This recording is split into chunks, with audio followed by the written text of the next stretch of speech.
नमस्ते. ओला आणि उबेर आजच्या संपाचा नवीन अपडेट्स खालीलप्रमाणे.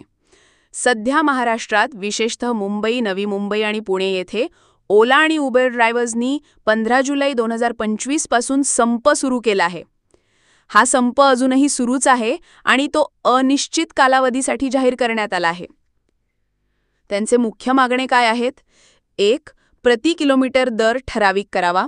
सरकारच्या कालीपिली टॅक्सीप्रमाणे ₹30 ते ₹35 पर किलोमीटर असा दर निश्चित करावा. ॲपवर सध्या ₹8 ते ₹12 प्रति किलोमीटर असा खालचा दर दिला जातो, तो नाकारला आहे. दुसरं, कमी कमिशन आकारावे. सध्या ओला किंवा उबेर 25 ते 30% कमिशन घेतात, ते कमी करून 10% करावे अशी मागणी केली आहे. सर्व ड्रायव्हर भाऊ इमोशनल झाले आहेत. त्यांचा गाडीचा EMI भरता येत नाही. एवढी मेहनत करून आणि सकाळी लवकर गाडी काढून सुद्धा पण त्यांना प्रत्येक किलोमीटर अंतरावर 8-9 रुपयांनी दर मिळत आहे.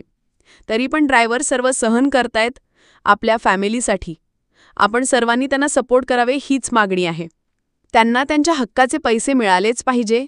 सरकारने यावर विचार करून लवकरात लवकर निर्णय घ्यायला हवा. ड्रायव्हर्ससाठी कल्याणकारी मंडळ स्थापून त्यांना सामाजिक सुरक्षा द्यावी. पुण्यात आणि मुंबईत अजून संपूर्ण बंद नाहीये, पण ड्रायव्हर्स एकत्र येऊन संपात सामील होत आहेत. काही प्रमुख हॉटस्पॉट्सवर कॅब्स बंद झाल्या आहेत.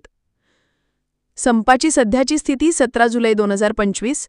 सरकारकडून अजून ठोस आश्वासन मिळालेले नाही. ड्रायव्हर्स संघटना अजूनही मागण्यांवर ठाम आहेत. उद्या मुंबईत सरकार, ओला आणि उबेर व्यवस्थापन आणि संघटनांमध्ये चर्चा होणार आहे.